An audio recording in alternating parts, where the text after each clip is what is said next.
Ghana this my mamunyina chimbi me branso say the Ghana today ebremo Ghana today no yebotaye ene sense mo efa Ghana ho edi ehim edi ade ncheche no ye de ho asem nyina ebebremu nyumakuo bi ene boye chidoma no ejanemom mamenka wo senya me yadoma wo kina no pa John's ministry for si abra ne betintiri wumpum anopa no pa wo mo domi kwabenya kwantempon so wo mo ben commercial bank no na wuduru ho a 5:30 am na wakwakoye free James style workout session we John's ministry na hyehyede ma wo yoga mat wo ho stepping board wo ho edi wo kona anim ho no a save more ho no a na omanfo abodompem a obi atintiri ni mpomenti you exercise your spirit, you exercise your soul, and then you exercise your body. Enipa 3 dimensions. Wo spirit, wo soul, and wo body. Ni nyina wo adwuma ehia. Fa obi a de ma no. Wo spirit no wo hia nyame.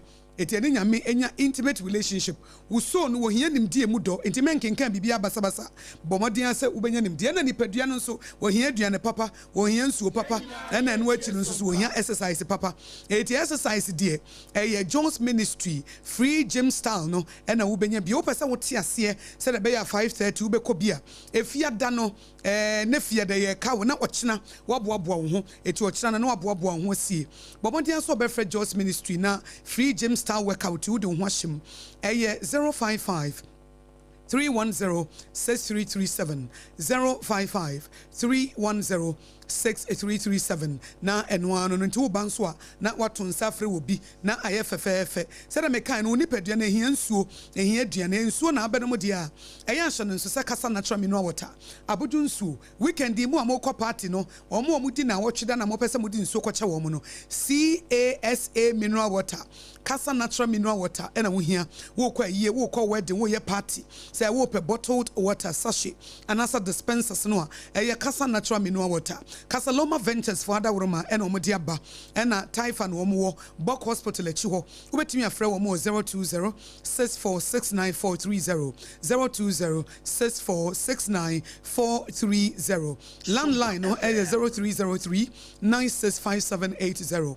0303 965780 na ubedi aduano so manipaduano asisi ne ho so Hajia special local foods and a wo hia Hajia de nefia day ma delivery guy nye busy onye busy anopa Ghana today na wutie no na se wobedi dia Hajia special local food aproprensa wo ho toza afinie wache jollof na anu Akosua na mtimi so onye toza afinu a ekobedi pop na nso so no wanya akwanya no wanya akwanya di ma promise ne se memma no toza afi bi pa original memma me bi ofri kumase aba betran kran on de toza afini de we mu expert memma na ye bi abre nemom Hajia tozafi wo ho banku ne tilapia okru soup nso wo ho local soup wo ho fufuo ne abenkwan abrɛbrɛ nkwan aduane ba pizza local ne continental ne nyina kama na no pɛ so obetwitwi wo sia na mo mame fa delivery guy ne number ma ne frɛ hajia one more transition atomic kwan so one baby a transition one wo be hu washing baby usane kwa ase ho a wo be kwakoto hajia special wo hwe omanfo enafia dai wo mo ne omodofo no mo ba gi wo mani 024 63 59921 024 63 59921 wo ye wedding wo ye ye obese mo ye order na wo de wani akire ho ana obese obetwitwi wo se ansa na wanum kasa natural mineral water na Pepsodent cavity fighter ene ye kamfo de ama wo Pepsodent cavity fighter so wo de twitwi wo se a wotimi se wo ye cavity fighter ampa eti wo sin na tokura bedam no kaka da bia na wo sim nyina na ye kro wonya Pepsodent cavity fighter pe na aye ho adwuma na wo twitwi wo se a wotimi se ampa profluoride ne womo no ene microcalcium no ema wo se no enya hoden ye wakese ne ye won ketoa ema bibia eye kama omanfo nyina edi ho adanse eti Pepsodent cavity fighter no pay mibusa asa wo se no watwitwi na wotwitwi ye no wo de Pepsodent ne twitwi ye na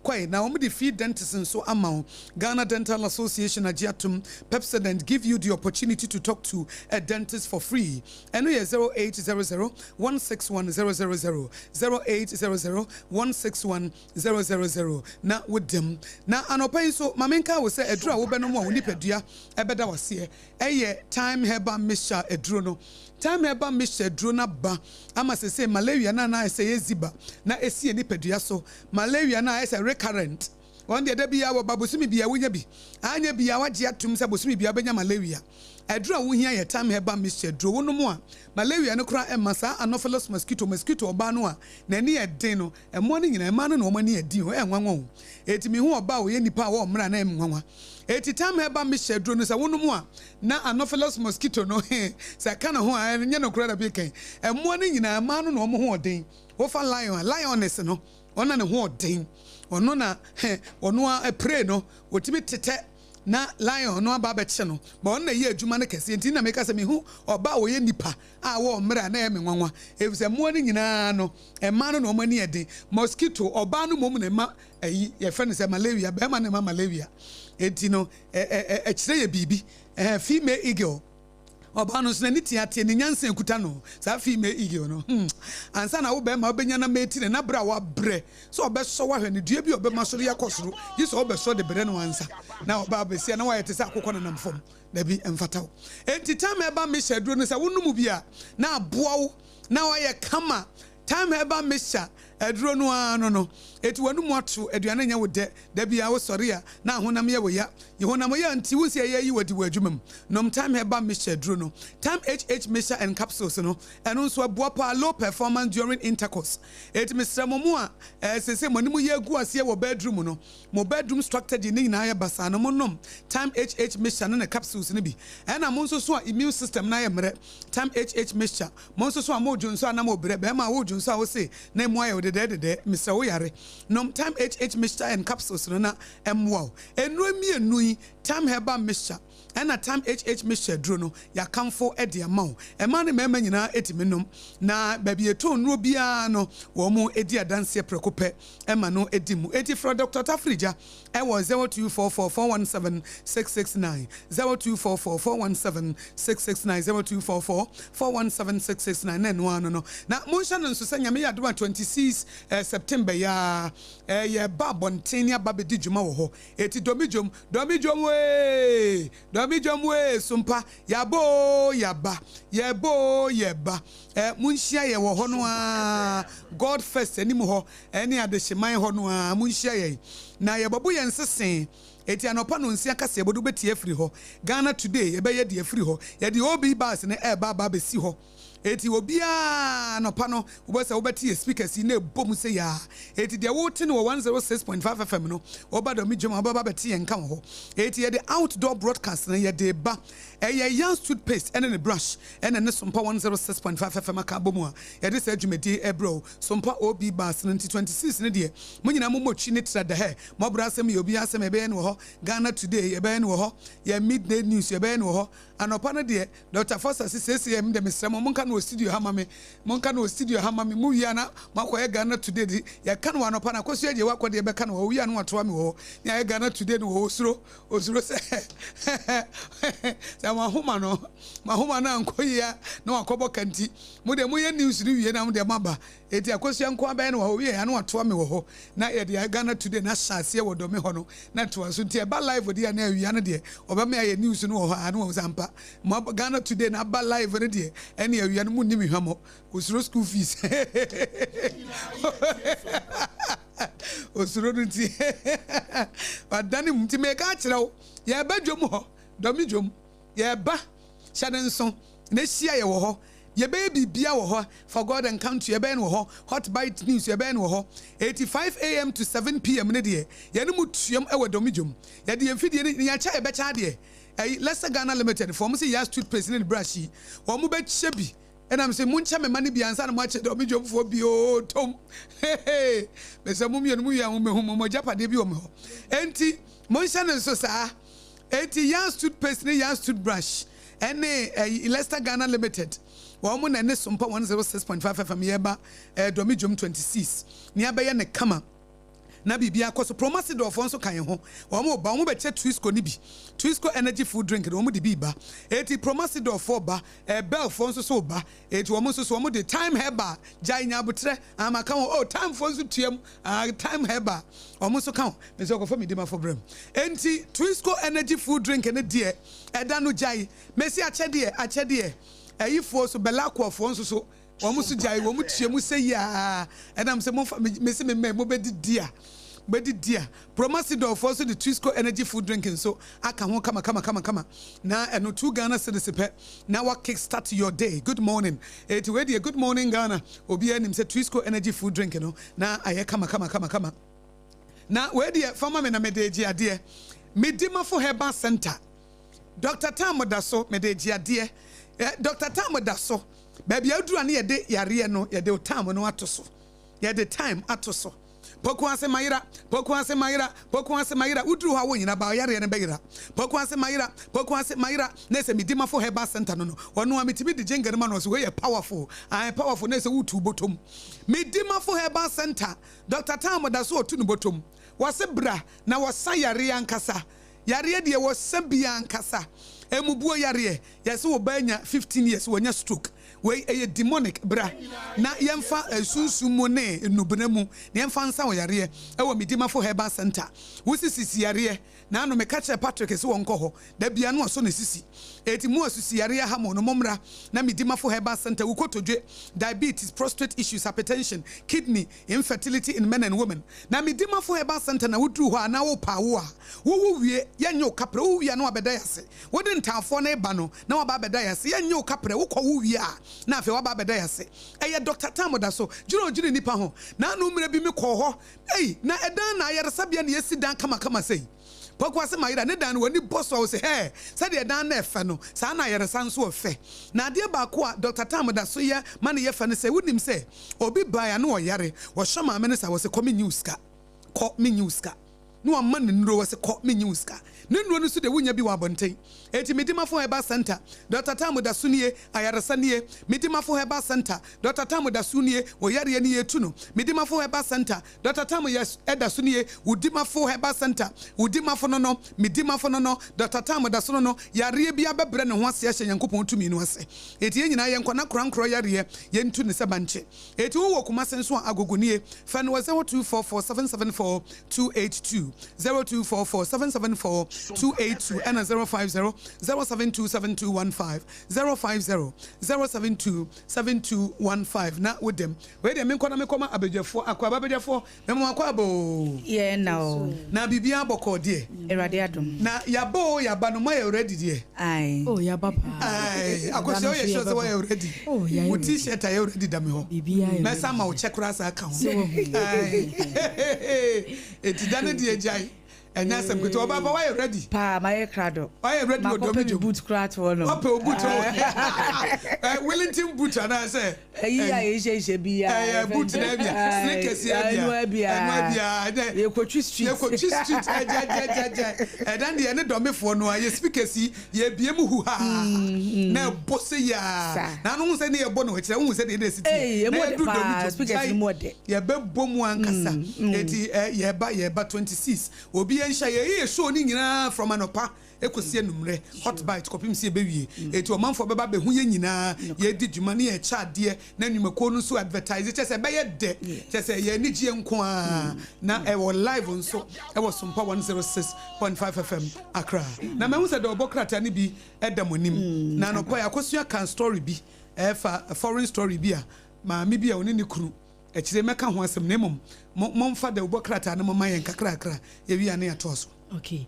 The Chronicle de Obaapa Akosua na eda menimwe na wampanyi Rajon Dramani Mahamani mfonyine eda ha ena wobo amaniye yi na kratafano menkona menkohwe no hase na yenkone ntente na wampanyi mfonyine eda ha no nyo nko yewura ntimfodwo waramfo wono nso mfonyine eda ha ya chese wobo emu amaniye na Ghana mampanyi kire se ene wo social media no so a enya semketo ma nipa binu mutimi tena honom na chese nsemu ani se wotwe phone na edru social media no wokanka de openti wo mutumi kasa ma wo ma no trapo be wieche na Africa sa twitwie ne sabio nsem bia enhyeda ni ensem fata na wo mo ka mede oye ni abo ma gane mu wo se no kra ka ho bi na men na hensam ma so twe no dodo no apagya ne mu a entimi nkonkoda e wo ma gane mu na platform yensa the Chronicle de Obaapa Akosua no ana Ghana man panyi che se saafo no a maye ma adwene samudia monye madwo se mo pasomdue kura wo mai mu kasa twitwie false information ensam na ntesa na so no abo ne tirim no aka na sade atie no de akwakoto social media no so enche ye ba mo so ye ba mu nyina mo so na ene National Signal Bureau for one mo asase a one mo ebe track enkrofo bi na enye nyamu nyina mo location ni ade na ne ye che won so de a emra na ne obedi ye pa Akosua se ya chewo papa oh ya chewo papa ya chedudu kasa twitwe ne etu oh ya unse ade ne chance no a ye ntu no ye se du ye be wo no ye ntwa so ye tu ase ade ne chance na ya anya ho adwuma no e na wo ma ka na hye wo mu nkran se oh na se Kevin Taylor ye wo bi anya no hwe na se Abrante we ye wo bi anya no hwe eti bo ma yesu ye nyina nko ye bi e na ma nkoda ne nyina nso nya akokoduro na nka e chance ne ye chi wo bi tu mu e chance no eni ke ye pini wo bi down wa enka ntretre ya ma ade na kwa ma se hit speech just say woko online as bionsamfo ensam twitwie empanifo ahemfo yetimi di mampanyine sopanoa bona deja ebo first lady deja enya ebo wo hina deja sese no sabionsam kura yentimi enka ene ade ne atena ho ama ade na kosoa eti se ne se mampanyine si ehu se nye eti omo ba ye ho adwuma eye fi se atem didie na Akosua e chance e wo radio so na atratre e chance e radio so na ye wo radio commentators na wo mutira ho political parties me kai emre bi kura no ye modin na nso nipa me yensan bi wo no mo a ye che wo mo no ye so wo mo ye NDC fo ne ade muntie tre na wi kire jase mun sansan na do so bebrebe edidi atempoto ke kansem bebre e na wo mo chance na de ma e ha adwene se wo mo didi atem no na afedru abane ba no manya position eti e hyenkrofo nkran se na ne sa tendidi ye because akoi ye wusi wani ade ya ye wusi wani ade because akoi wo call radio so se ro di atem yi kwasa abane ba ye ya position eti e ho na ade ne chance ye ene ya nsoso so a wo ba na abane ba ya wo mu nima o ma no oya eti afa ne mrante no hu se so ukona ukogina o political party ukogina na nemu radio so TV so na udi atemu na party ne be pawasem we na no oya ene so na afa dru online so e ba ne kan ya no tu ye di obi atem na mfa ho na ye wo de ye di obi atem na mfa ho a na ye wo de eye nkrofo de afa ye de wo mani no afede mo hu se mu oya emu oya ya de wo no de wo hu se emu oya se na anu amampanyini hia press no wo kan asem bi wo se helicopter na asem no a esi ye no obi kwotena social media se nka amampanyini mom na wu ye na nka emu oya from se mpete ewe na mu a afede asho on sa no nka wodan ya ya na yo se contractor no na ni gine ka wodan ya no wo se yes ade ni mu oya ya eti ade ni chance na ye so no eti se ya tum se ade ni nye eti from sro ye baba ye hu adwuma ye fi ade no na me kan obi di obi atema na ye wo de obi keka obi wasem ada ye de benya wo no na be hu se mu oya so obi ko social media everywhere na bloggers weka na obi edi watam na obi eka ba ye fa bi ma na ye tie na wo sresre engrofo tie na o masere utie wo sere ada wo wasem be ba ye be maso no aye be twe na basa na se na be hu se mu oya eti se ne se mampani mu na arewo sem no se ne o musi bi di atam no kra no ebuo ne ani die ni ba bia debi wotimi di watam wo beka se bio ase woni mu ase wo ka na wo na wo hini mu a otumfo mu oye timi fo otumfo to so wo che hene kra de ye timi di atam ye timi fo che hene to ho ye na ye chana da pa ye timi fo otumfo na ye chana da pa na doma hini say lawyer mu a judge mu a emu nyoma kese ye timi nkrofo otwa ye timi tinatam sopa no mampanyi dada nana dodan Akosua atom ni din kra nana dodan Akosua his excellency nana dodan Akosua yetimi sopa no achina no ultimatum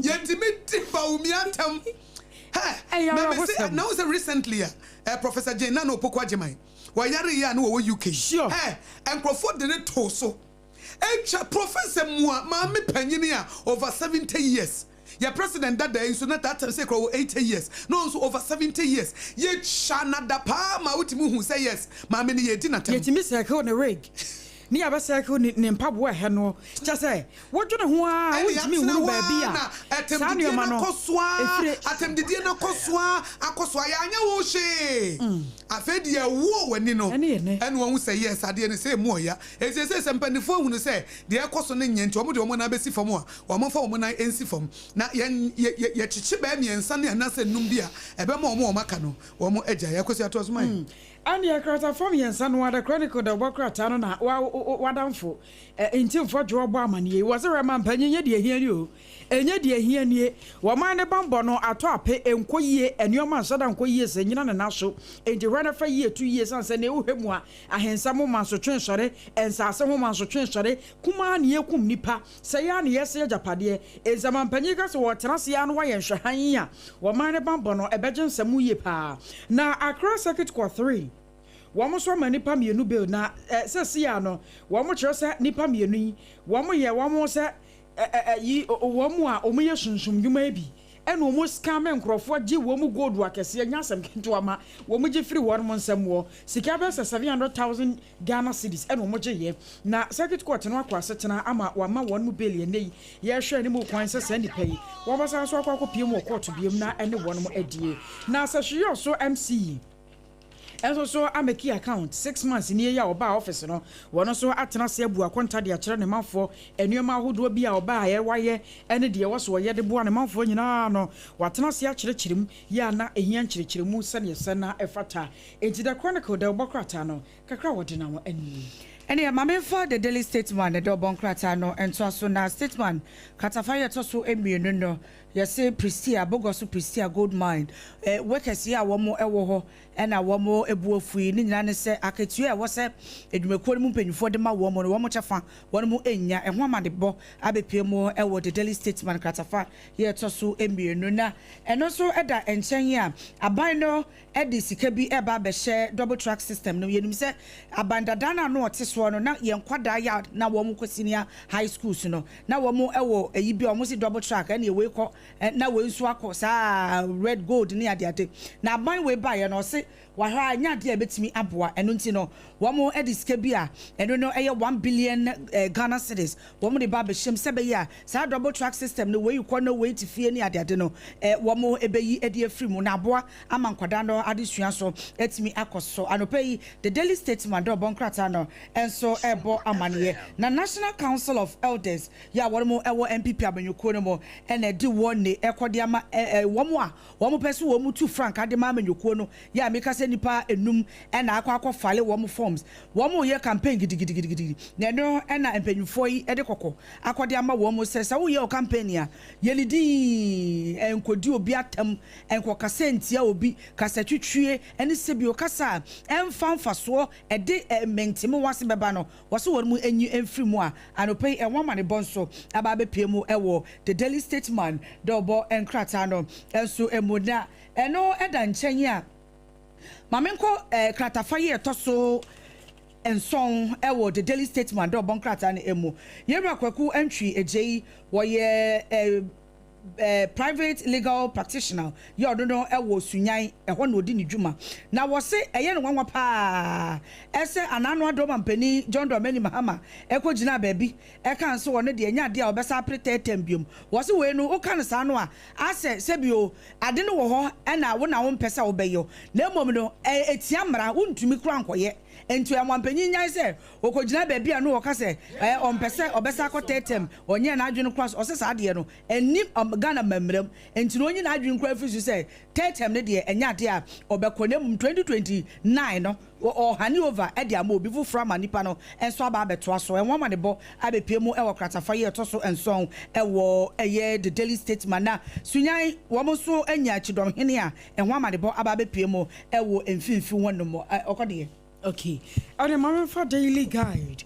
The Obokrata no ento so e wo hanom Ghana mampanyi ye John Dramani Mahama ni mfonyine eta ho na akrata family nsa no wo bo amane yi na bogoso Pristia de na wo kam na dwumafo na won mo abuafuo no mo kire se won makatua munye won masetena munye no emu mfonyine eta ha na mampanyi no so bo amane wo se oh Ghana for sabio nanim na sa kroma no nkira so wo chenkoko maris hawo na wono no wo hwa no apa no a wanye wo bia wo ye kenka bi wanye mampanyina wo betena akonya so no sabio de obeka bia no aye final so wo ka wo bia ntumi nka bi na ma mega twitokonu na sami ba ye na sansam trofo na no wo friends sam trofo ya no wo kan nsam kire wo mu nso bisa na nsam we ebi mu kran poko bisa no sa se ma mega twidie ba ye na obia de obia beka bia wo mfi ewi akire so de ko cancel of state for ho afa ewi akire kra wa yi na firi oni ade no so de bi wono nya kenka bisa na wono na pen so kran po no wa bie ne nkwa ba mu de ato ho so obia betumi abisa ne nsam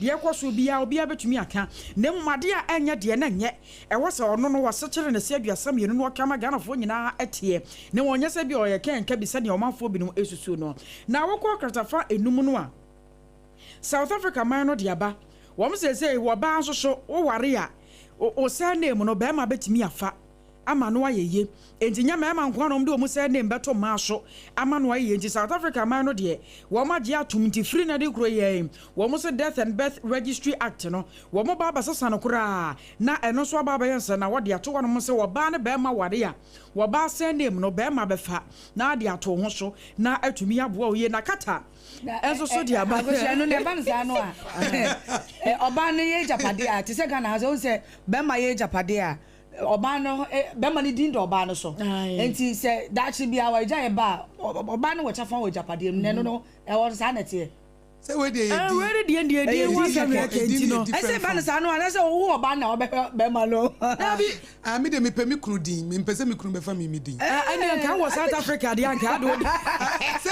optional am say optional they go ko sesa act no they say Birth and Death Registry Act no ubetimi af both sides ubetimi afa wukunu na ubetimi afa wo me de me pe me kru din sao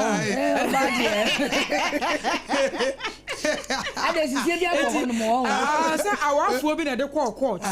No oba no se wonte ne ho asese eduruma bi ase duruma bi ema no ye ka won mo hye na oba ware ye se chenchena atwan e wo se ne kunu di no afa de ato ne ho so ne ade e je se court no se ema so so emema fa wo mu eyire no mu din a eye ha tinka wo se name no na wo kunu afa no de ato ne ho so na wona mu di se wo de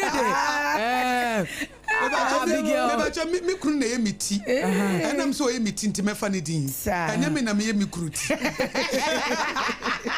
Bible ne say the man is the head of the woman. South Africa do masisa e man na head do na ekro na kata so Israel are wosemu a eto kata man no na Israel wo mkoto tuo e ma kata de hye bi mu firi mu no won mo so aye awufo som de ama manfo a wo mu firi mu nyina ya cha se eno so daily guide de obokrata no ebo emu amane na aban na twesika ya wode aba $50 million was a vaccine research and production hu dwumadie no Ghana asoye shoma Ghana pom de mu nsem so won mo mfa nkodi hu dwuma na nyi na ye rocha ma wontumi Asante regional chairman de ma NPP amayoko na ebo amane was a reminianom anga mi kwa wo yoko akache wo na nya asem keto amoze he na obi ba no usamafo obi ba na so kwa na ko mi sa so yare obi ba ni mu ya na ya ha that's what we do basi we ni do osuro so obewu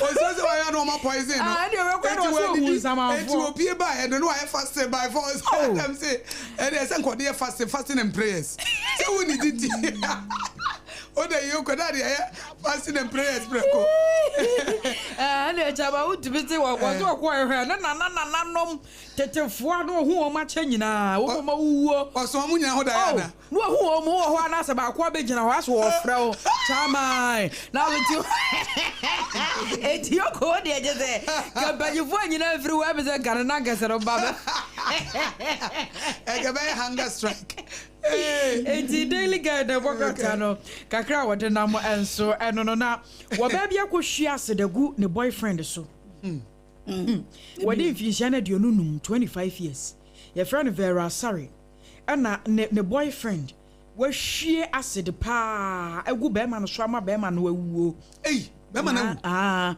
be ma no awu na ko foridua magistrate court no ne kwa asetena ena asem ne ba be pie mu e wo hanom si asebre oba no won mo a charge no enti asem no da so e wo court a won mo e ka be ma ne din ne Daniel Omane wo hwia sedagu be ma so boy ne jai ana eno na mi pemu nkyire mu e wo hai Akosua hwemu na memfa we mfa nyina so ma motivational message bi se ye besre wo se adwen bi ba wotim se ye bibi tia wo bia na e ya adwenbone a menye e nada because at the end of the day wo mom ne be ha wo se wo ho na se obi aye wade bia ya na adwene bia ba wotim se ye sei tia nipa no a sa adwene ne beba wotim se ye no menye wadwen se wo ye na ahye nipa no ana wo ye ne wonya nipa no ana wo ye ama nipa na bre at the end of the day no wo mom enna edin sunsuanso no ebe brew enti men hwedi obi ye wo so enkoye bone masem no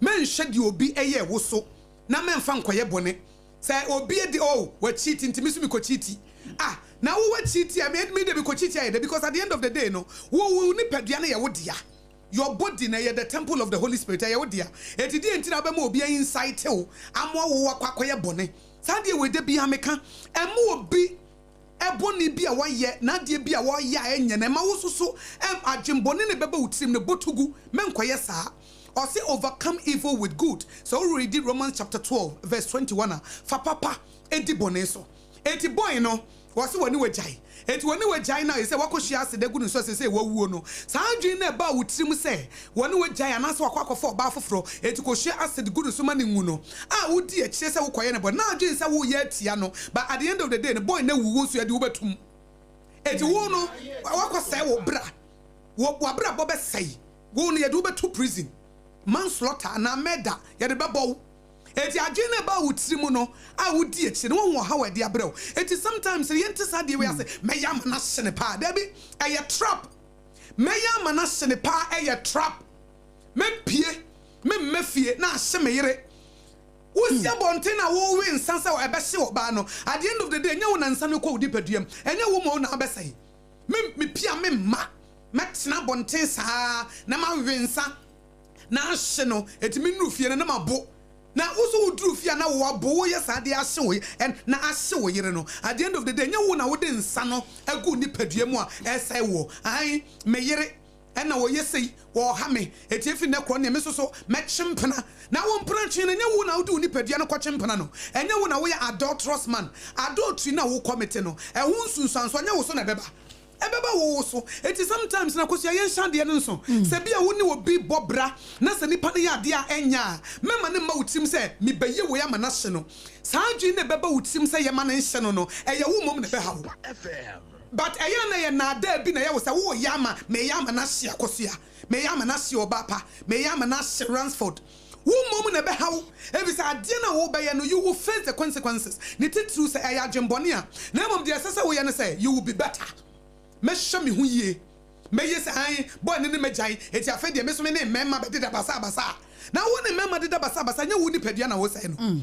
me yiri mume eti me ba be fefa ma na wo fa ma bebre no a wo so ties e koso no enye wo abra ba na wo say no ba wo tiri mu no eye wo say wo ye de ahye wo ye etia wo yire wo ye de etia wo kuru ba wo na wo ye etia wo a me kunu akofo ba foforo eti me so me ne ba ma foforo beda na enye wo na wo du ni padua akwakoto no na wo na wo du ni padua akwakoto na wo ye bone etia wo ni padua no eti me ya ma na hye no wo ya ma na hye a me gya ya wore no na makwako yese na ahye no na eti messes adwene ya na ba ye tirim ebra ya ye disappointed obi a betray wo na say me ye we ama na hye no at the end of the day sa wo ye ma ne hye nipa no kora no a wo na wo ye sa ade no you will face the consequences eti ma obi mpushu ema wo nkoye bone ma obi empushu ebre bi obi be ye wade a eye be hye wo no adwen bi e beba wutim na ye adwen bone no sa wo di ekira at the end of the day it will get you into trouble ga no kokuno say was waja kokuno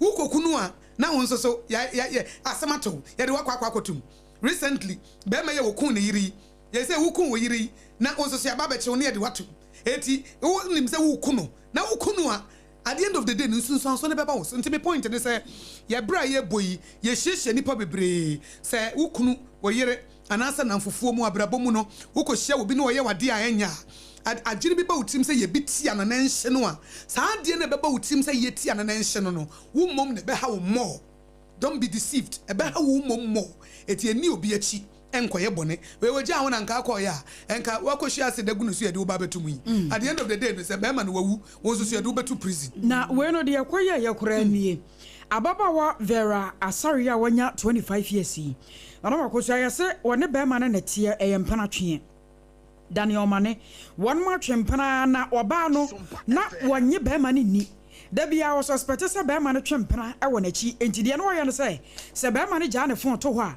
no akwatam phone no wo ba message a obehu e ma course obehu se be ma no waye no akope numbers ni nyina nti wo wa no wafra wo was mimi ni pass masi mempena ne Daniel Mane na wa bo henya se wo mfiri ne mpena ne ho a waba bekun enti saa na no ya ma be ma ne konso a enti edidimu no mbe wo ye ma akora na nya 3 years woba ya oda so ne tie na akora na nya 3 years na chi no still woba na se de be ma ne ye no ne bonyo so empna twe o ana na no anajo wo mche se November bo so me ne da to so aduonu 9 2024 enumere ana be ma ne ye so no oba na nkyene biem de ka kona no odin enti wagya no na wo nko no se woba no anko anajo no a wateta ma be ma na da enu okoto acid mu obehwie gu be ma no so bra wada November ni mu 2024 nti be ma na prene nkwa from November 2024 July 2025 enu wuye oh ena asem no Akosua se woni be ma wo ho na wo ye masem onware wo na wo jane asem we die ti o do no wo so wo kana sister wo chi woni obi chimpena wo so wo ye masem enti wo mpe umpa jane na kofo obi a wonye masem we onware wo kra ade tina pesa wo force no sesa no ne wo ku no ade ntina wo pesa wo force no na nipa no so kra wonware na ba ma woni wo chimpena woni obi ntimi nchempena e ba ma woni wo chimpena woni ntimi ni obi nche the fund so woni wo chimpena no kwa so obetimi achempena sa woni wo chimpena ne de obetimi ni obi achempena eti ye best say we no obi wo relationship no hu bibia wo no ho a enya don't try to change the person untimi a pe baby fa ade we de mentimi wo masam na wo ye no mentimi eti magya say kra de covenant bia ma mu enkwaya apam yes eti metimi ade me ho ba so na wo then no me say ade no so ka say e hyase wo mpena twe na wo mai na wo nya mai eti ma wo mai na wo za wo nko na wo nya mai eti ade ntina wo hu se wo ye sa no a wo tell ya na wa fa ne phone na wa share list no na wa frɛ coffee wo ye ama wo ye hwan na me mpena ne ye na wo kra ka sa me mpena ne ye nye wo o mpena no so sa ye obi mpena o mpena ne sa ye obi mpena eti Akosua ye bese ya na ye sa mistake na wi ase ensesa efiri nyame ene nipa na ese wo ti ase ensesa efiri nyame ene nipa nipa no nya na dwe so obesesa wo ye hwan wotimi nya hye na wo amu kura wotimi asesa ho no akosesa wo bi wo no wotimi asesa ho ene akosesa wo bi wo kura se wo suban bi na Akosua wo so pese wo gya abra wo bre wo hu niam bi wo ho anye wo mpe o ba wo pese wo gya no hye bra wo bre e mu anu akotom eti se wonya hu obi na wonya hu ni suban a e kire se ne battle ni e it is a watch as a battle no want me handler go your way because name mom say obenya agiri bi so me besesa no wo watimi asesa ho ensesa efiri nyame ene nipa na nkasa a wonu gina ho no say ade we me mpe eti me pese me jai enya wo na obeka say de wo ye na me mpe eti me be force am ho jai na wo ye nyame na nyame no kra wo boy ye no won force ye nsesa ye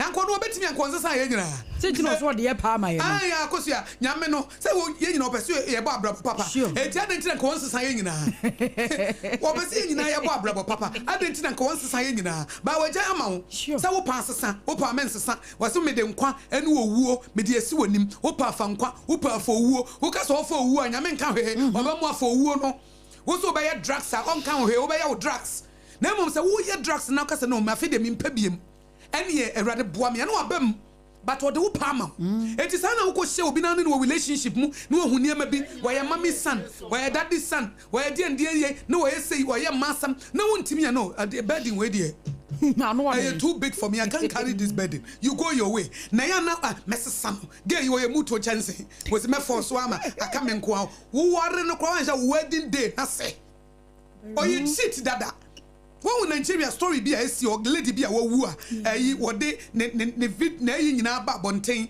messages a ye any a date ni kunu empna ni kunu mpna no wo ware no ka no groomsmen ho wo ware no eti time a omo ware wie no omo ko oni sa ne mpra ne koda ansa na obeda na yire ne nchai wow show wo ye cheat eti ne wo no na wo je sa wo ware ni wi na obesesa the person is a cheat wo de ne ntimi sesa no on the wedding day nempana so kra wo kunu but nempana wo kunu but the wedding day na se no ka groomsmen no ho ono no oba na odam say ye nempana eti at the end of the day no wo mu wie ye no ka kira girl say girl na bre won koda wo kono hotel room ne kodai na be show messages here girl na aba bonten more than 600 text messages now be me kamfo be ya one ne chempran obi kunu obi yire no odi na chi no be hye nkamfo a wo kamfo no ene kwan o fa so o pese o satisfy no wo anu akoma wo watimi wo hu a just na to nyina na wo hu no ma when the message ni so wo rebe ho eti girl no she saw all this o worry any ayikura wo about 9 months of a year 11 months she's gone but untimi sisa obi a wo eye nyame ene nipa no ene o betimi asesa o mo nyame kura no ka so ma ne nsesa wa wo mfi hu na mo ka so obesesa no obesesa besesa se ade bia wo behunu se wo hye no se untimi nso a etide bia ko se wo hye wo bi na pese ne ko relationship mu anasa aware mu na hu ne mre ya busa wo se sa mre ye wei sa wa nsesa da metimi atena ho me nkwa na nyina na busa ho sa akwhye no ne kasa nye ba sa wa nsesa da sa kasa we metimi atena ho for the rest of my life ana we ye masam sa wansesan da metimi atena ho for the rest of my life ana sa wo hwe na wontimi a na watwe ho na amase nipa na wono akoye ne ho adwuma sa wo ye ready so obesesa na oba what testing e mebi tie besre sa na emane akohua ase da gunu so amase sei ye de ubetu sa ga no ye beche no o mache no na ese omu kwakoye autopsy ewo emu no ho na edika omudi kan remande no ɛna wɔn maa ne bail maa ne kɔɔ sɛ wɔn nkɔhwɛ akɔdaa no ɛna afei wɔn ma san so akyi ne biem ɛnu mu asɛm na ɛwɔ court Akofo-Dua circuit court no ɔmu di Obaapa fa bibra na ɛne mame fa the new weekend crusading guide ɛmfa ɛntoa so na yɛsi tokura no ɛno no wɔ otimantemu branch executives ya wɔn NDC amanyɔkuo no mo ɛna wɔn ebuofu oti regional minister Yera John Kodie Obaapa tokura no fo sɛ ɛkwan a regional minister ɛde wɔn fa so no wɔn ani nye ho ɛsan party no wɔn nyinaa na abrɛ ama NDC amanyɔkuo atimi aba power na sɛ bia oba be award school feeding program krampo anka bahwɛ wɔn abrɛ wɔ amanyɔkuo no mu na esi den na wɔde kɔma obi a sɛ bia ɔte ne baabi a wɔn abrɛ wɔ amanyɔkuo no mu enti wɔn ani abrɛ pa ya wɔn kyɛ sɛ kwan a regional minister Honorable John Kodie Obaapa ɛde wɔn fa so no wɔn ani nje yɛsɛ nnura dakora no wɔn nkwadaa na wɔn suadeɛ ɛwɔ tokura no MA school hɔ no yɛsɛ wɔn anya school feeding aduane bi ani ɛmɛ no kora nam so ma mɛntimu wase bi ɛkɔpie mu hɔ no mu a yɛsɛ executive organizer yi a wɔ NDC amanyɔkuo no mu ɛwɔ tokura no hɔ no ɛna wɔn pɛ so wɔn awɔde contract ne de ma no wɔbrɛ ɔno kora no ɔmfi tokura no hɔ no mu yɛsɛ beebi ɔwɔ no ɔmfi tokura no ɔwɔ baabi Nkwanta South ɛna ɔwɔ ya wɔn pɛ so wɔn bɛ awɔde contract ne de ma no ɛwɔ tokura no nti tokura no NDC amanyɔkuo executives a wɔn wɔ kyɛ sɛ wɔn nte aseɛ nnɛ ɛnte aseɛ kyena sɛ regional minister ɛbɛ awɔde school feeding program contract no ɛde ama communication officer yɛ ɔwɔ Nkwanta South wɔ wɔn nte aseɛ nti wɔn ma ne bɔ anope ya ba bepie mu ɛwɔ the new weekend crusading guide dɔ bɔ nkrataa no mu na National Council of Elders ya wɔn NPP amanyɔkuo no mu nso sɛdeɛ mede ika kyerɛkyerɛ mu no wɔn nso ɛde kɔkɔbɔ akɔde ama wɔn a wɔn pɛ sɛ wɔn tu frankaa ya wɔn yɛ campaign ɛnam a wɔn ɛkasa de kyerɛ etu ahene ne esi ahenefoɔ sɛ wɔn hwɛ no wɔn amfa didi atam sɛ wobɛdi obi atam wobɛkasa kasa twitwie bi ade etia obi ansa na waba abɛnya power no wɔn nso wɔn kasa tia ya ɛho asɛm nso aba abɛpie mu ɛwɔ the new weekend crusading guide dɔbɔ nkrataa no ɛmo na maame mfa story we na memfa enwie TUC foɔ ɛna wɔn pɛ so wɔn any stakeholders ahyia na wɔn hwɛ kwan wɔn bɛfa so wɔn dwuma wɔn di no ebetumi akɔ so nti nyame adom a wɔn so wɔn hwɛ sɛ efiri ne yɛ ɛkɔ no wɔn deda no ɛbɛba abɔnten na wɔn ɛne mpanyinfoɔ yɛ a wɔn kasama didi adwam wɔn ahyia na wɔn atoto ntotoyɛ ama nneɛma tumi akɔ so a anɔpɛ yi the new weekend crusading guide dɔbɔ nkrataa no ɛbɔ ama ne yɛ. Your numbers yɛ de yɛ adwuma no yɛ 0260196064 and 0260196065 anɔpɛ issues bebree ne abɔbɔ so ɛyɛ 0260196064 and 0260196065 na yɛfa mo eti yɛmfa deɛ wɔdi kan a waba na yɛne no ɛnkasa wie. Hello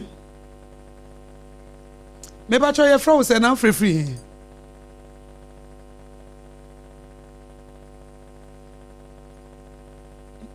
yo mebatɔ yɛtie o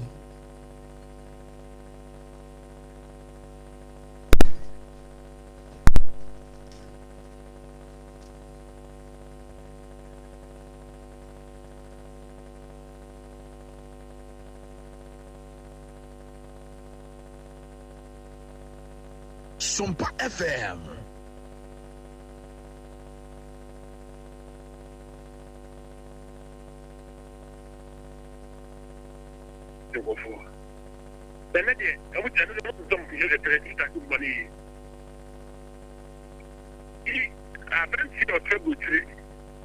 Kevin Taylor. Edgar is no man for crime. Abandoned nothing. And no going to our mother. You must have a handle again. And the court. And a court riding. Or back or Ghana. It's going to one over. And so I can't with that. What's it done? A quarter in it. The Mr. Ghana put that day. Or Mom Penny Muhammad is not my body. Only the is not my Ghana. Because that's that. Yet, come on. Or Penny Muhammad, first time or why? You force your usual door to Lodo. And the man to try the Abba. It didn't trap it here. They're like in them. I'm going to trap it here. Like, nobody didn't let the other to show. And then you see, I'm put for your topic for you. And no one started to talk about it. And I'm going to like being. Now I got to talk about Ghana for you. And to get my tomorrow. I'm going to yeah, Bemena, Yama will be for Emre. Why? Yeah, that's it. Yeah, that's it. Hello. Hello? Maybe try frozen and free. Williaba, we are ma akafia phobia because I think Cantamanto Sompa, young quay. Mo, my farm for moon and my basso. I mean, for Akunya Kasiacha, Abante Champo, incoming flag bearer MPP. Sapia Muhammad, incoming Marugata. And I can come with you so connect that time. Just a good statement, get on secretary. I mean, say, Nanasa, or my penny president for say, Mumra, maybe Sebitan, Zembini, and the Hawaii. Mommy, that year, I'm not the Wayabi. Now, okay, in some amount for Busibisa, or my penny, and I would say, and some of the family are suddenly I'm sure their mom, because I am one, he said, sir, gay, send me a possibly big woman. Sompa FM. What you here? And you make one and just about the IFRS. And I are talking you. The one Galamsey or state of emergency and neck or working and nutrition and working in your own vino. Exactly in quantum pony in Nabraba and whatever did to me. And you know, I'm sorry, I'm almost a Dora. I'm not and never go for mommy and a Dora and I say, I say. They say, you might have what they are trying from months for 2028. You're the money, Mama. And then nobody had one more position. You have to form up the Ghana map with the team because I'm the money and the chances. Okay, that's one Kata Amana. We have one for our one year and anybody would to me. The idea of any mammy or my penny church on any. That's like to be a one Kata. Before, yeah,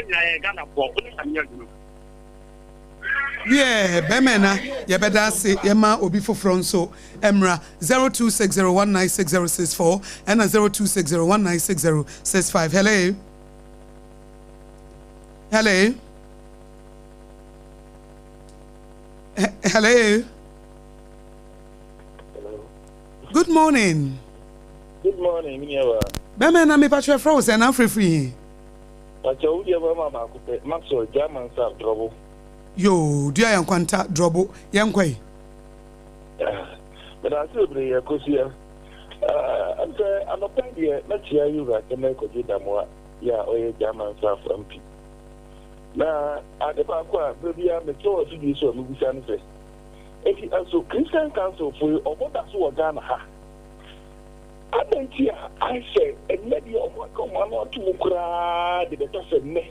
Let them say, no, that's so say, my idea no more friendly stage of emergency. No, it is a free business woman, and I free a council for no room. Tell over the pressure, AC and another so say, only clear state of emergency going so no say. I would give a money campaign to support you, John the man, Muhammad. Now I'm winning. I can go on as now. Thank you, Monsieur. I'm now a political group here. Yen Sompa FM. Christian and enough for also say, or we a Christopher Council. Yes, of course, we have a little one say, young warrior about Sano. It is all worry about no, that should be a that's office on Park. Now, Warana so that is Sana. You listen on let us agree. Emena, so yada say, 0260196064 and 0260196065. Hello. Good morning. Good morning, Bemena, me patch your frozen and I'm free. Wow, near a sorry, Ben, you call Bukuru this year. Sorry, ba, young quay. About Abujafon, you know, to say. Yamia Dumabusian for who you pass, some who you dear. Yanko Adam, Maminfa and Chia Mo Dima, incoming flag bearer, Dr. Brand, a champion, aka Afenipankata, National Chairman, or Back, Aboagye, Ejago, Michona Pampay, Nana Cave, will be a Michia, winning. And the TMU program, no one, it do so be a line. No, let me put to the sense and the fact on host. You say, your mom penny is excellency. Bema taking drama some of Catcher Ghana for near Mudi Kotua Bamana, Sebi, why you Suliano? The way you want to be a man, it is not a data. Shaquayon was in another far so far Galamteo. Shaquayon in another far so far gay him. Shakwayam did another fast so and before you corrupt and what you think and what you think. And now your mom and me Mahama Betla Kunyans. Who could go on the question? Dollar back from a Dianema from your that day, you are also call the mom 20 million to this channel. She got the truth to look on the Ghana. The best today, it's a book about the acid Akogu Mema Bisono. A man be Kuma, a man be Kumema. Baby of my Nakodunu, Mammy. Social media no at the cost of one and near my bonus so a while almost here through. Mammy, them much more by we no can make a MPP need the answer. MPP were paying one no mining young for swap and let on Mampanima, Mamma, Obeshian Central for Obaapa BBO. And then the one some pictures and papers and Obesha over there 3-4 hours. Atamo Kayan, Fabian Akosua be a table so. Now don't come against into the Rampeso. Mate Bemena Obisufu from Sumra 0260196064 and 0260196065. Hello. We don't patch on Nyamia do me who ye Bemena and I won't swear. Namidi Wayana from the account of Mampany and Aboagye. I come in Mampany. Namidi and I met me at the Aboagye. But also the title is Muntia Maya, only be Mobrowa, Fabi Wishia, Fabi Omo.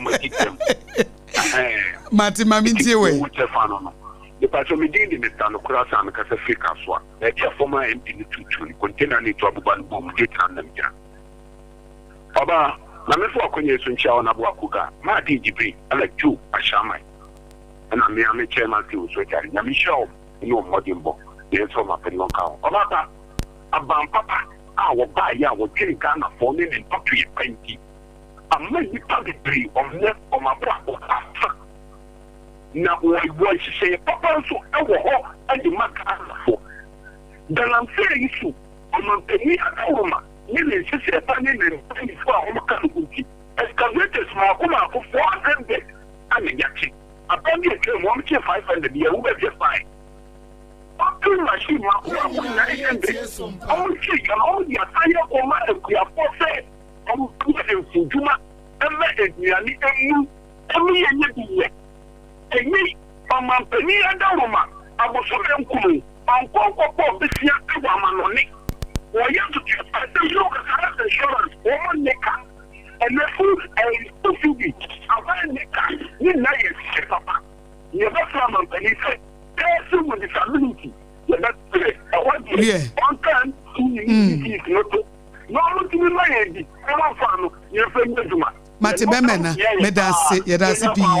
Yeah, that's it. 0260196064 and 0260196065. Hello. Hello. Bemena, me patch your frozen now free. 5 p.m. Akwaba, young quay. No, that's a baby, which you have said, and I can afford a bit access to the upper bra. If I'm to say, Ubia and Koyadia, a sign better. But I was never by me, Sompa put you a woody to it. Many of them, maybe I was there, Montpeniachi, excavator, portrait, many of our excavator, portrait, and I can say that. Yes, I can say, what's my excavator, portrait. I'm saying, yeah, and California, Akosua, someone another opposition, another abandoned. We are submitting, no, we call mining site. That was tell you that the camera is also, we are moving, yes, therefore, the Tana in our profile. All the revenue require gold when I won't buy one of the and pass one about them will be at the near mining site in the vehicle. When the church Mampany Mama or Dada Dana for who you can in here watching 8 months call now my city. Then Mampany Mama Diaba. Now not 8 months, not 20 days ago. That Mampany Mama and Father Diamai, the Kutuaba, yes, Mienso Yadasi pa Yamfania Waba Ebiem. Hello. Hello. Bemena me patch your frozen now free. From Isaac, we got Akosua. Yo, Isaac young quay. Kasua Sompa. The war. And Samian, near the Medica, ye Titia. Omwa, omo chimpuna ema ko poezi oba no ko yeli di ni aye omo nsie nyansa no mu nyai sadere oba no ni ma me wonu na wunyina ho ema ni ma me wonu na wunyina ho ushia no no onye virgin ya di ntina ko twene ho kura ana manso enu ti ho galamse mami omunye omo adin se umbesi galamse ano na me ne ya me ya ne se omo wonku ase asebi omo di miane ye ni nsu a enya ye da chen kwala omo ba no bi asu ni ho no bi nse ni ho obi efura ye se no nyeso omo nwa no menya wo mu mpenipo na amutia no amoya galamse mo be wo won kan ni kumase ni ade mo magi no mo nya ni me Sompa FM me na me ka kire wo mo fini agro mo fe ta mo tenkra mo nu nsuo ba eni yango pon se yo e be tu mi bi mo be wo nkwala o be nu mo ho e mo nsi galamse ano eni aba na wo ka Christian my dad my year di ma wo ta 2 years omo ke enyenyenyenyenyenyenyenye omo mu ko fed no ko ye adwuma no mpeni ko de di office o di 130,000 a month dan no de yire no no ye adwuma no onu you try 2,000 me na me say my ye adwuma o me ka cho se me say no bi di 2,000 ye ne di ko so ye 3,000 ne mpeni for de bi di 130 150 120 me say mama say oba mi akekere fofo onye ready me no be di kan abefa because in some wo ha make ka kire no any Ghana penifo no ombe nu omo me da say yeah be mena ye da say mo yemfa nsi ha etiefo yemfa Akosua ye kwa no agya anopa de ye be sra etiefo ye de Ghana ba wase metwa to a ode ma Ghana fo mutie wansa na safo kantanka be ma ba mas metwa to no etia wape ayi America de no aye kenkan ye no anya kwan ya anya kwan next week me de beba next week topic creativity bi to no front meet me betwam the audience say am planning betwam e de be next week etia mo awukunu ma na nya bone na asem ba betia ka so ya be che no akromfo tachi amoa say ata ye che de say the girlfriends na ye che wo bi o dis kind ba no modi ya che wo mo che eju Obaapa wo se de odija ekwan me de happy birthday and confirm Nana Abena Ejewa sisi a wo yo himanti no your friend Nana Abena Ejewa abadankan edra ena owo ene Mr. Rade say ombo ne ho ban na wonyini free osefo ensem happy birthday to you Aban nti anti Akosua no ene ahweyi no a we de o kan na maka wo mo di o mo birthday a wo mo de efa ha Masawood Kumasi Bantama and was say or the politics kakra by them was Sanchia Sampan National First Vice Chairman hopeful and an anakia Moabuati and Blikuma Central one day there be a beach onimobi watch obi and obi did birthday. Good morning Akosua, special birthday to Portia a Siedu Sechibia or of Strikers Food Joint inside Spinters or Siwonya Blissful Day. It will feel an anakia Moabuati or dema Portia Esiedu Sechibia anti Portia Esiedu Sechibia baby I will be a unia bema senso mpranso nanekwa moaboaten wo chiawo na wa ma wotin kwabra him ranking ono so kire mu se niam bi de ye trouble mu nana mensa ke Wilberforce ono so kire mu se wo bo odin wo ha wo mo a esese ye chi wo mu Pedro wa Madina Cruz eno ono so Indianapolis Kumasi Tesano Kumasi Tanoso Kesben Junction yeda ase ena munyina amode ba nti we de ye gya mo ho akona safo kantanka bema wasomu ama ye we ya na first service no aba first service wie pe na fe ya bom dwum kakra ne osofo Apostle Frank osai se ne nso obeba ene nso obebie phone lines no ama tifo abam Victory Charismatic Chapel ene yankase ye nua bema safo kantanka betnam na waje na baba na eno achi ne ye wi a na premtobre kase bo no aba premtobre kase bo ba mo bransam ye obi asem na afi for God and country aba na hot bite news to aso test service prophet mango day no no nso aba prophet mango day wie ya ena ye fiada na sida 11 p.m. to 1 a.m. no nso na sofu solo aba koso tie Sompa 106.5 FM akra yede mu nyina ase Mamenka bebe kakra fa makoma mu hene ho nkyerɛ wo. Ɔbɔ me ne mabusua ho ban. Media no hwɛ mabusua. Fi awon to aso kwa awon to aso so. Hwɛ, mamenka kyerɛ wo. Media ma mesre da ne da. Media no kyerɛ papa. De tiri kwasa be bia ye obi wɔ hɔ. Aba, emeya hyase bio. Nti mu ranom na mo kanfo mo saa. Oh, Debbie. Pepsodent 200 grams for no asem na ye kan yo. Eye kokoko. Pepsodent kokoko promo no nie. Eye Pepsodent kɛse dada no a. Na ye de 25 grams aka ho. Jewo de na ba wo busua ho ban. Na hye wo semu de. FDA aji dwade nkrat wo yi. Na fa na moko. Ye ko ye train wo garden nim. Na me pray ne. Mama, javelin. Oh sa. Na plate no so e. Mama, enye plate o, discus. Ye training every say ye best ye inkunim difo. Mo asem nim say, ansa na mo bedi nkunim no. Mo hia hodin bebre. Say ye chocolate taste ni tu nchen a. Ene fota e what Swiss comunu kra energy boosting vitamins. Ni minerals a. E bo nkunim difo. Sise mo a. Mama, ye dase. Me mo fa ya pomudi hu hia me. Twisco, power your dreams. FDA aji ejege in kratso yatu.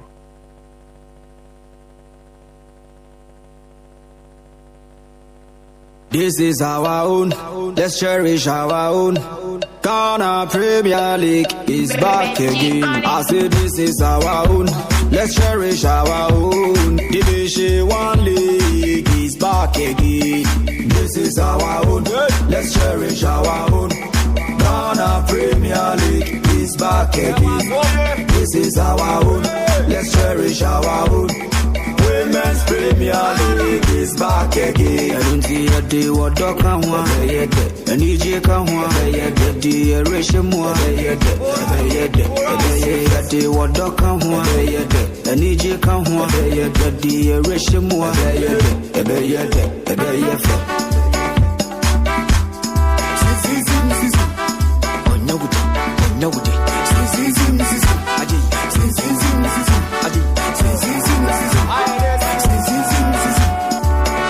Since the days of Baba Yara, we've been there. Ghana Premier League is back again. Since the days of Shamokwe, we've been there. Division 1 League is back again. Yes, JPR is back again. Ghana Premier League now officially launch now and 8 Maba so now 7 p.m. also folk Tiano and so they meant GPL is back. And a person will be watching. Emma will be about us. There was Sompa 106.5 FM. So Mama Akosua and watching Obaapa na ya catch and then Mianka Sanka Mrs. Abakope. Akosua Jewa Kodie Obaapa and pay. Omamusem did it fata so would see Henry Watson and a promotion in and so at the good ama. Yada would them and a twas ya two is a tip off if you sabi the copy and Chibabono. And some P. Omum, not the salmon and some Oma Fissam soon Oman and Pia Bonnie in Anoi. Yadamunsam and so at Eba. Midimo Faba Center, Dr. Time that's on a pay, okay, who be another with them with some Eba, so yada and Fanta Honum, Nema, and Phone, and Cool Room, Nemum for the children, and so Midimo Faba Center. Now yada and on fabric and to snow to a amount. Minum yada toast, yada beer to Subiano, about for the children, and so Midimo Faba Center. Now Dr. Time that's so and fabric and to yada and snow to a say, and for man can say, oh, Pokia Myra, Sanswa Santamanta Musino, walk out Grenada by school, and I didn't share them 0244 774 282 and what you know, Sompa OB fan, and that's OB Barcelona.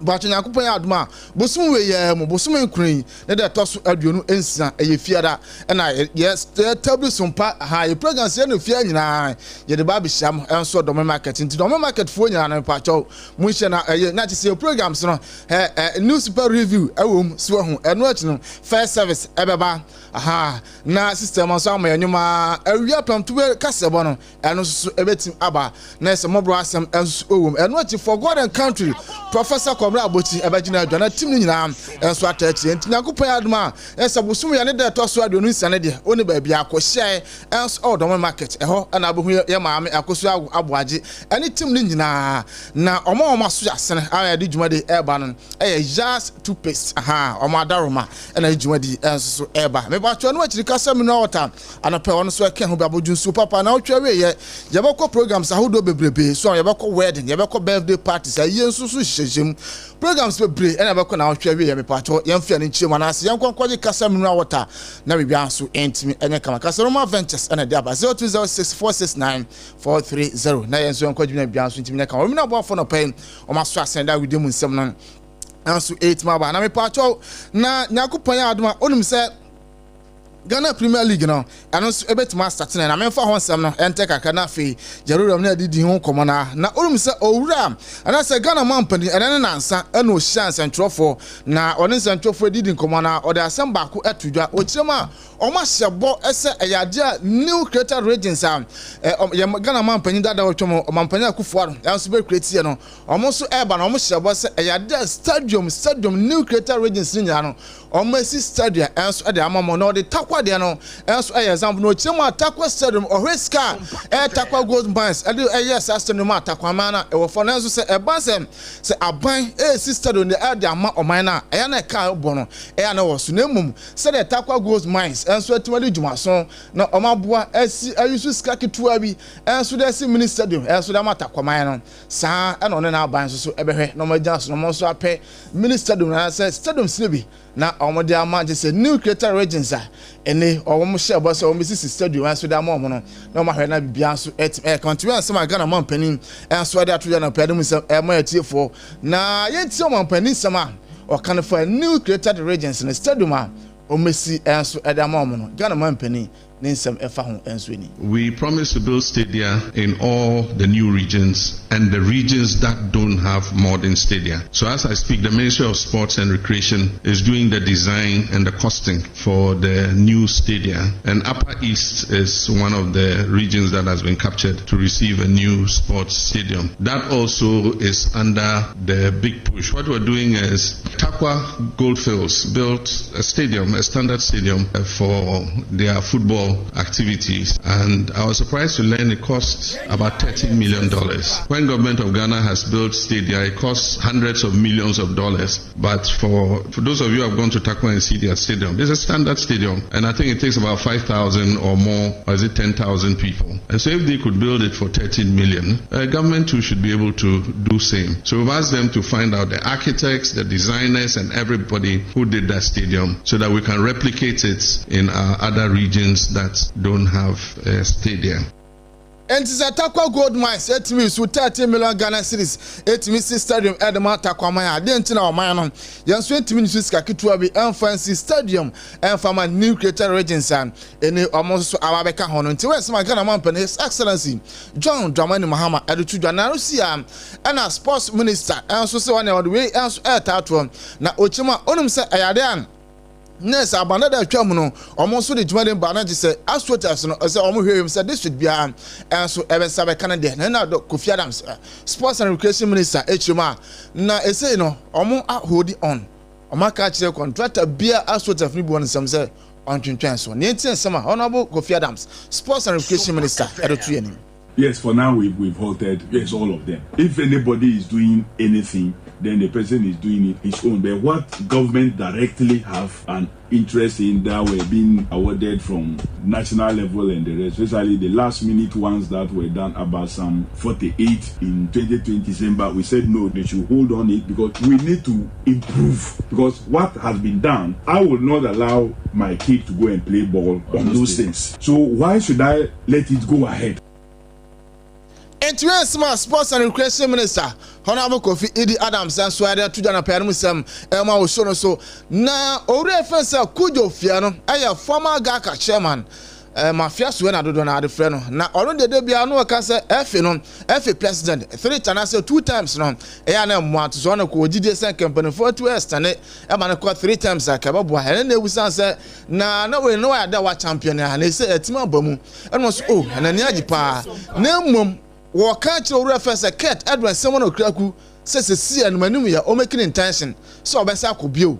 That's democracy. If the majority are saying this is what they want, the Ghanaians from day one, they know my position and I have not departed from that. That is my opinion. I think that 8 years is long enough for one to deliver. But if the member think otherwise, for now, there are some technical issues that there are some naughty points that we need to unlock. Is it applicable to the incumbent now or is going to be implemented in future? So these are the naughty areas that we need clarification on. Whatever we will do will be in the supreme interest of the country. We have stakeholders. You see, football is not for only at the end of the day, only the football people, as we say. We talk about national security. The safety of people who come to the stadium is a national issue. And we are living in a country where government is the one that pays most of our bills. Okay? So they will have a say. They haven't spoken yet to say whether they are for it or they are not for it. If government speaks, it carries weight. So let's get there. Now, the football people have taken it. They have the right to take that decision. But the implementation is something different. Let's wait until we get there.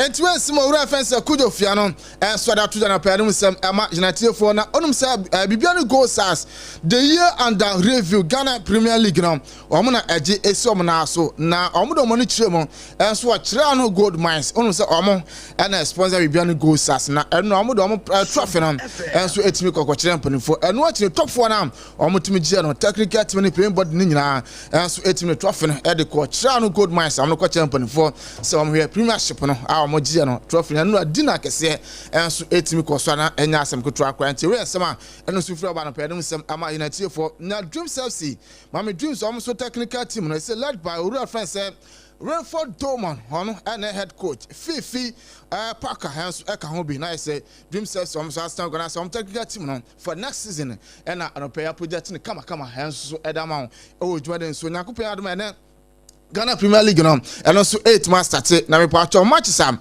and also ebetimi abaso and no house of folk and na etia no na before that na e ade Ghana man penin and so na ene obegris occasion no mensa na after us na just Aroras and so na Black Stars and 17 for month no and so eda we can see back and so etima hye so a and penim sem ema o tuma so na ene match ababa so anwume no so no referee Daniel Lai and na be center referee na Arsenal 1 e set abloto Arsenal 2 Alex Osam now 4th referee Emmanuel Graham ono na be 4th referee and so on pedem say amount na Henry Santutum communications manager at the Ghana Football Association of Pewadin Komo GPL startana ne komo ensoni. We appreciate the support of His Excellency, the President of the Republic, John Dramani Mahama. There are meetings,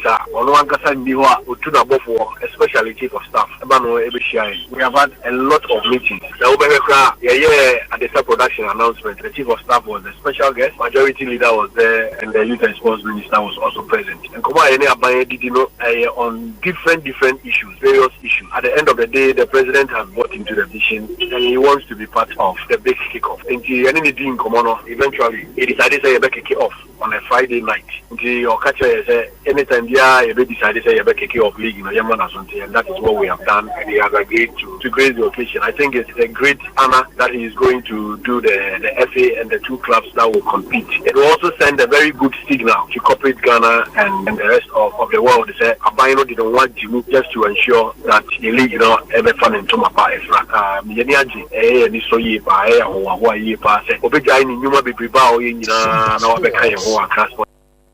Enti we nsema Henry Santutum kasama for Edema Ghana Football Association apɛ wɔn nso de tujare mu sema ma na yenkɔ Asante Kotoko ne yenkɔ di nkɔmɔ kakra nyankopɛ anu mu akina ɔne Brekum Chelsea ɛna elbow ɛwɔ Golden City Park ɛwɔ Brekum na Abdul Karim Zito kyerema Kotoko elbow club bia ɛnso prepare ye ɛnso ɛdihia no. Kotoko don't have a soft game. I remember when I was also playing the younger clubs. Anytime they see Kotoko, you see us marching towards Kotoko, doing everything we can do to beat them. So in terms, I told my boys, the way you prepare against Kotoko, where you were not in Kotoko, like the same thing the other clubs to prepare, the players to prepare against you. So to me, not only Chelsea, the game is very difficult. Moreover, according to history, Kotoko don't easily had it easier over there. But there's always a day in your life that can change issues. So we still have our confidence and hope that we can do it. Every coach wants to beat Kotoko. That makes Kotoko a work so difficult because there's no easy game for Kotoko. So it's like you can come all out in us. So we are also ready, getting prepared for every coach because football is about the moment where you had your moment. And when some coach Abdul Karim Zito Sariki and so other two parents now or Santrema and you know an experienced coach away in league game or for me to say Bashir or one of the experienced coach once or Bobo coaches baby no Chima coaches no Amoba ya no ya boy so bet amount for workers and how no or your experience was Debbie your experienced coach baby pay and so away league game. When you go through the coaches of today, I know the old SNW, but in terms of experience, I also have. But experience alone can win you a game. And I know the club. I've played for getting to 10 something years, and then I was successful when I was playing. And again, this is not the first time I come to coach. This is, I think, the third time I was here as an assistant coach. Later, I took over from Malik. Then I went and came back as a DD at the top, and then I was also controlling the U70, where we had so many good players presenting Ghana today. So, and then this is the third time. So I know what is at stake. So only we have. And to win some coach Karim Zito at the 2 giants old man and Sunafe, young fan in Chemo Wimas, Boston got cracker, not young family at for no Bians 20 men. Come on, I'm a partner now. Go point out my own son out cherry. Now you say all the 5 major selected leagues and also 8 men out bounce back. Name of Enra. Yes, Chelsea for to one my own man, Chelsea, Master Father to Smam. Now I never Bianso. Ain't me and come on. No. Yeah, the English phenom and so I'm the charges Makuma Edioso and 9 and a Diabo Chelsea. Now Omuchema Chelsea Omu regulation J1 and the C2 of the FA English and as FA regulations. And then watching Omusabe regulation A2 and A3 of the FA regulations working under immediately. That is way on Kodie churches nice massa and what's papa by and watching Omusu A1 and B3 and the Chelsea about a third party. So Omu charges no Kuma Edioso and 9 no muchema fiti Enfishano and I say 209 to 2022. And I say never born ma transfer scarce be guru Roman I say Chelsea and I'm hiding to my uncle Sintene Rafinon I su Chelsea Makuma 7 to 4 said Edioso 9 and so at the Chelsea and I say Chelsea you there no man sweet match and I say Eba no refer are supposed to go grown a manager and so at the manager Northern Forest no chima once you need to be so could team be out once we wait to win a trophy sense or that club no. He was open about his ambition in the statement that confirmed your arrival. He was saying we want to compete with the best, we want to win trophies. You know where this is going. So how much pressure are you under? How quickly do you think it is before you can get Nottingham Forest from winning trophies? That could have been my quote, mate. We're no different. I mean, I've said it already that that's what I want to do. I want to win trophies. That's what I've done my whole career, and that's what I want to try and do here. And from that point of view, like I said, looking at sort of the opportunity that exists here is that every club wants to be successful for sure, but what I've seen over the last few years is since the president took over the club is that those ambitions are backed up with actions, and it's perfect conditions for me. And to some are supposed to call room and sorry to the parents I'm out so now someone wants to chema Nessa Northern Forest manager and then commanding na papa na opani ya lucky pa so on your coach bit so on supposed to call room no baba coaching Northern Forest. Yeah, quickly is the word. Yeah, it kind of developed sort of over the weekend, but it sort of just all came to a head on the Monday, and it's all my staff are all different parts of the world, and we had to make some quick decisions.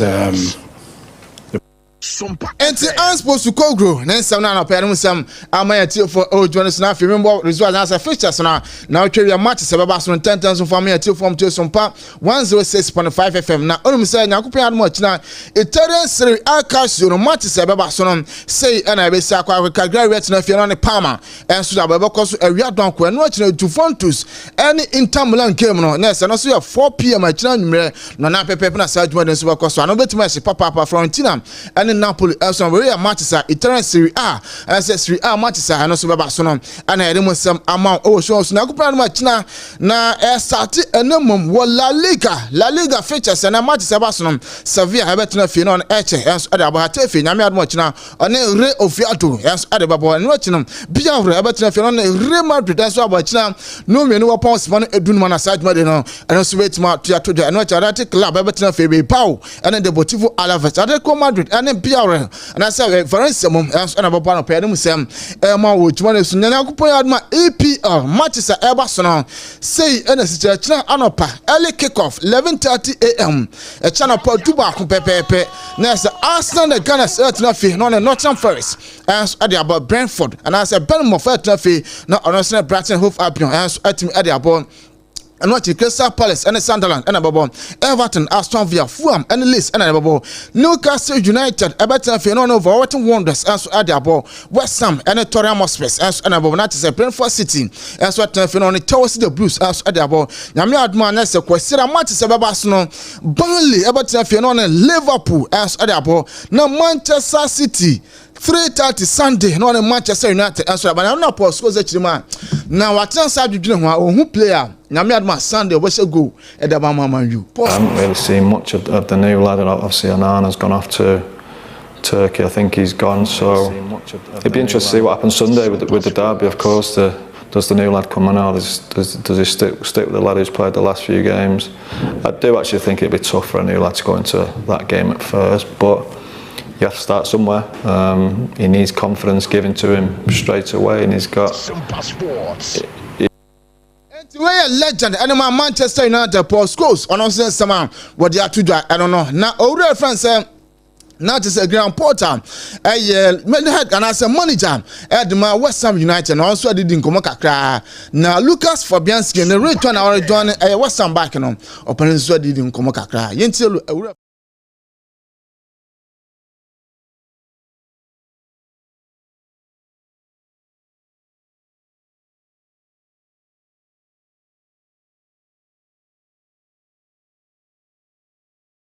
football perspective, and then you're looking at someone that can support the goalkeepers that we have already, and when you know Lucas as well as we do, and to where some of reference a grand porter and so manager had my West Ham United that to jana pay musem ama United for Casemiro tana pay or can who be and that would musem and so by and watching on Medima Football Center Dr. Time that so and so e can who be na pay that would musem no etimi everyone for the chimo elpoku say myra na yemfa brentu ya so nintu asem 0244774282 9.4 ajo so Sompa obi van yes ye be pm and so abobonya kopon ado abosumen krun ne de to so adwunu nsia ewo dome market na ye de dwumade ni ye tabri Sompa fia say e de shaw hono na programs a wodo na de se bibia so ebetim akoso kama dia sorry na dwumade aka enso etim atwa so Ransford na de call Facebook hu so ni na enso Facebook and watching on na je say edajari yes my boss and I be voices ni nyina e de ma me friend me Safo Kantanka yes so na first service atwa so first service esia one of president must have I said normal institution ye see wa munye sikanye ejuma na saa when we be zofe and say you who say issue no a do crisis point that say targeted state of emergency let's say you didn't bring it so there must be sufficient resources to say ejuma na results no and that's the solutions now. I say, I was exhausted and some they're taking state of emergency. We were in crisis some time ago. You're the one of crisis. It's not money society, pressure in society.